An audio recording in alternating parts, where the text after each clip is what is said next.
I'm Maria Myers, New Energy Community Engagement Consultant for VERTO's New Energy Apprenticeships Mentoring Program. As part of our Her Power initiative, it is my great pleasure to introduce Vanessa Garbett, Technical Officer from the Electrical Trades Union. Thank you for joining me today, Vanessa. Thanks, Maria. Now, could you please tell us about your current role with the ETU and what a typical day involves for you? Okay, well, there's not really a typical day, but I am involved in a lot of Australian standards committees. So in the electrical world, we rely on AS/NZS 3000, the wiring rules, which is really our Bible, our glue for our industry. So that committee is starting a rewrite of the standard, which will probably take at least a couple of years. It's a big document, and as industry and technology evolves, the standard has to keep up with that. So, we'll have more in the standard this time about EV charging, electric vehicle charging, and how that impacts an electrical installation, and that addition to the maximum demand of the installation and splitting charging stations across multiple phases, particularly if you think of high-rise apartments with lots of car parks and lots of EVs.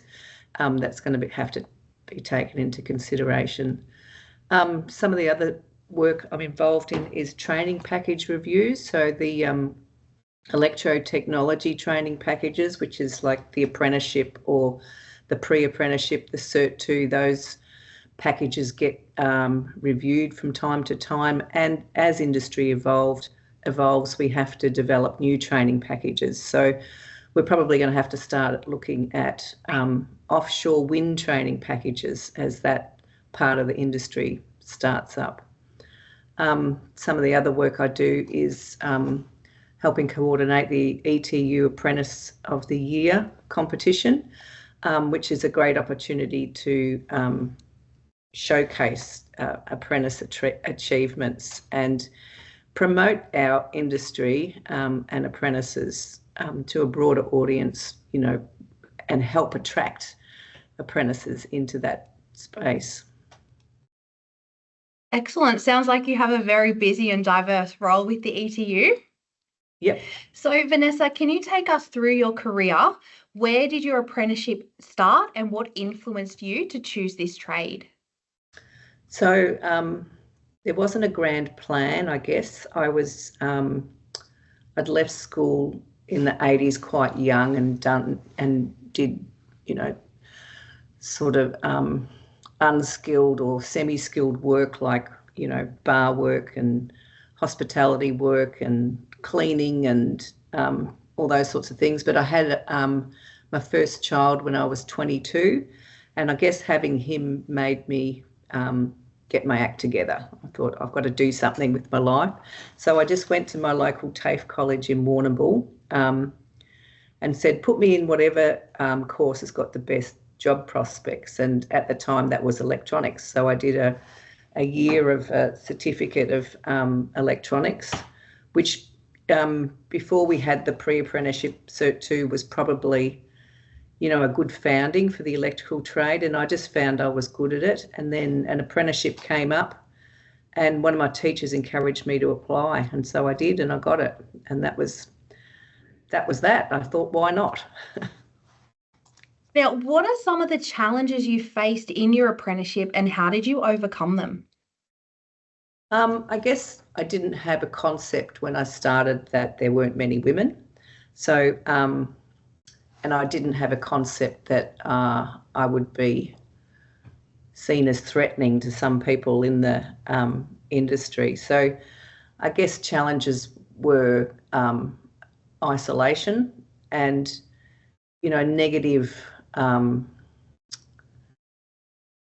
negative feedback from other workers, like, you're stealing my son's job, stuff like that, which was just a bit archaic. But it wasn't all bad. There certainly was positives in it, and I had some good mentors and trade school teachers, and I guess my family support helped me get through. But I think probably one of the other biggest challenges was the pay. So I was a single mum, and on a junior rate of pay, I can't remember what it was, but maybe it was $120 a week or $140 a week. That was hard to survive on that. And I really have the Kerner Labor government to thank in Victoria, because at the time my school books were subsidised and childcare was subsidised. I wouldn't have been able to do it without that. Yeah, wow. What do you think helped you overcome some of those barriers other than having a steady support network? Did you find you had to implement any strategies to get through the day-to-day challenges you were facing?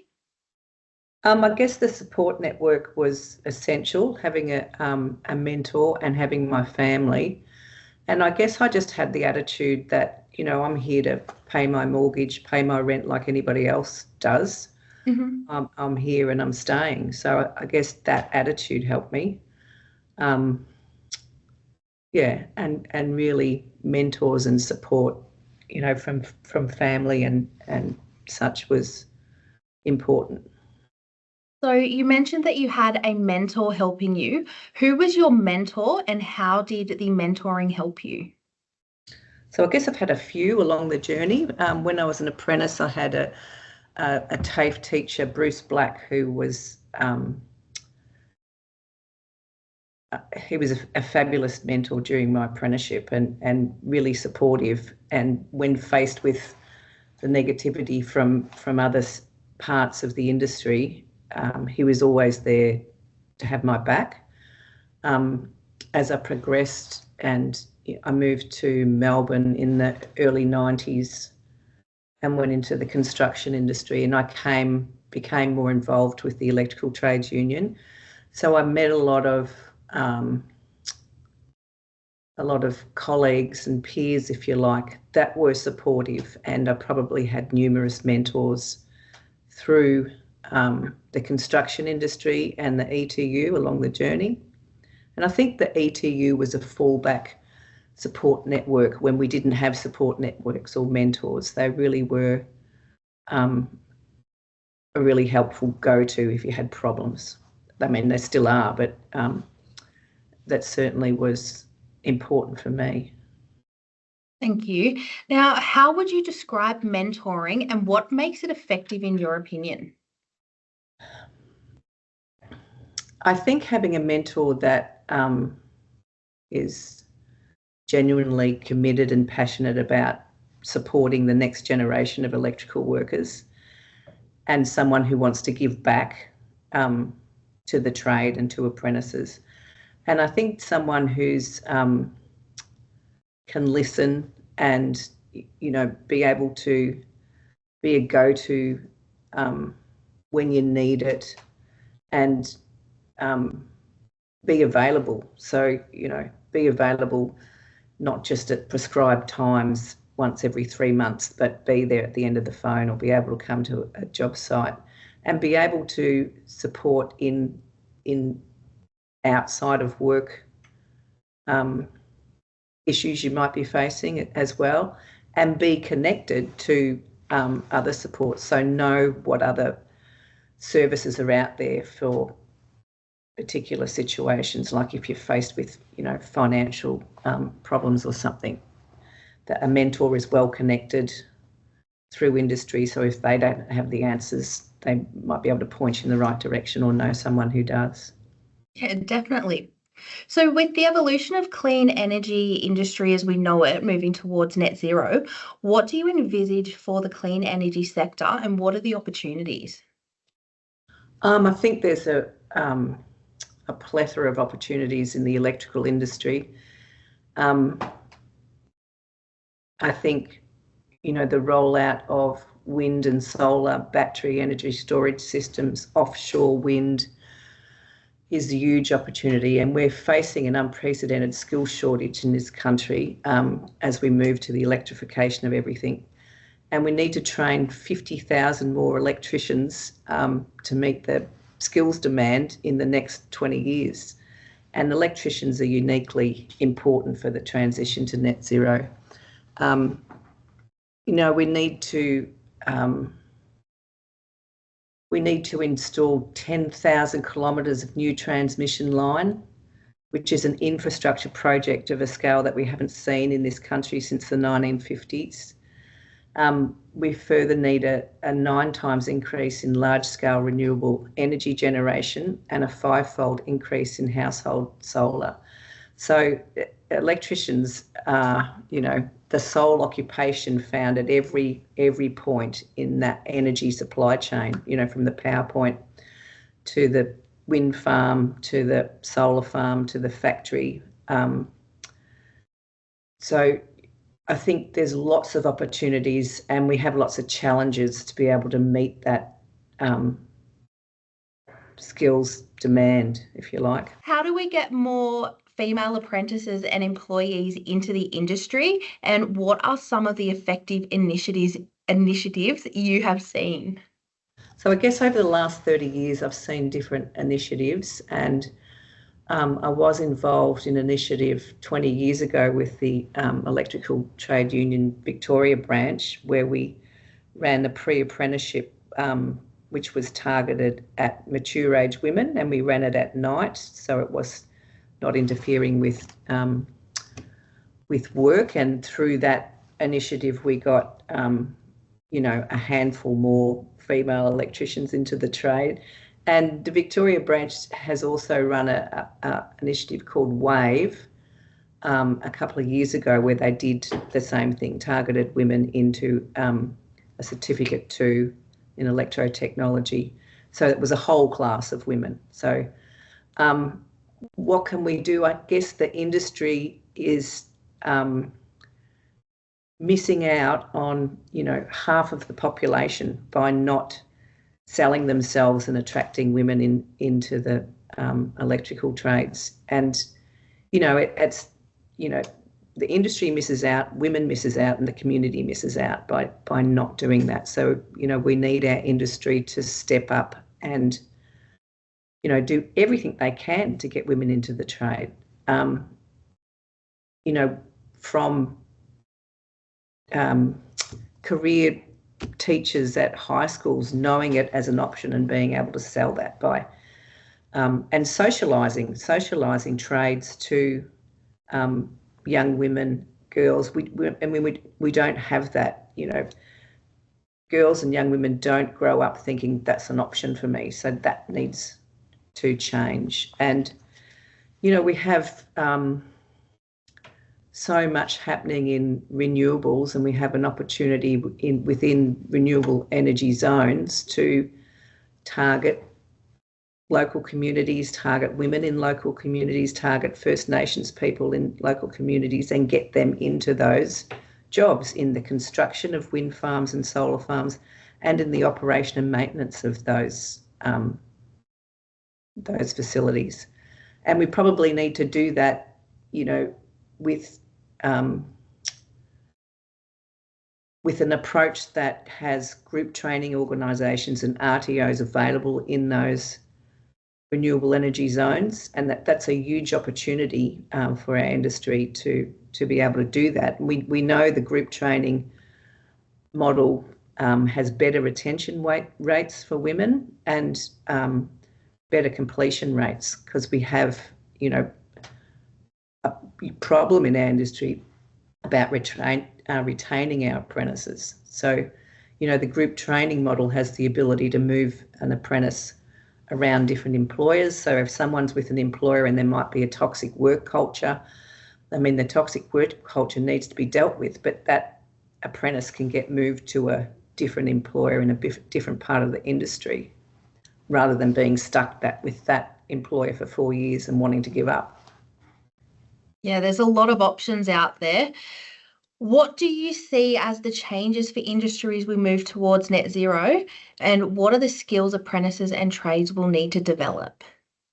We need renewables as electives in TAFE, and we need post-trade training in renewables. We have a huge part of our generation capacity is going to be built offshore.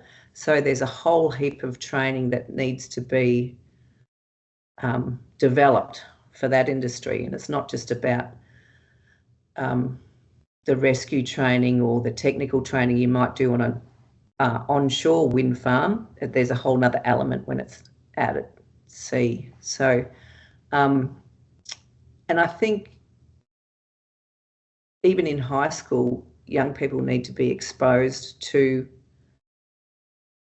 renewable technologies and understand the need for net zero and how do we get there, and this is what the country needs to do and this is what the government needs to do. So I think the VET system seems to be in a bit of a crisis. Like, we do not have enough trade teachers as it is. We have apprentices waiting 18 months after they start their apprenticeship to get into trade school because the training facilities don't have the capacity or the teachers. So, and we need to encourage more tradespeople, and especially from the renewable sector, into TAFE training, into trade school training. So we need incentives to do that, because it's hard for an electrician who's, getting 150 grand a year on a construction site to drop and go to a TAFE and get 80 grand a year. Like, if we don't deal with that problem, we're currently letting down the next generation of apprentices. So I think that VET training, getting tradespeople, incentivising getting tradespeople into training is one of the first key things we have to do to meet the challenge of transitioning to net zero. Now, what is the best advice you have received to help in your career? That's a hard one. I think I've had lots of advice along the way, and I think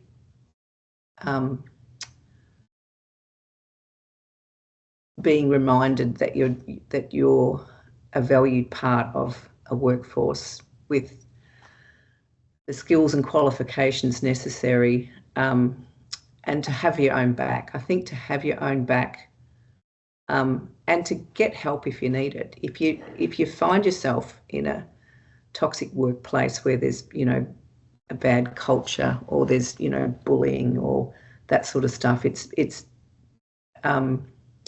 knowing that that's not on, knowing that you don't have to accept that, and getting the support or the advice in how to deal with it, or getting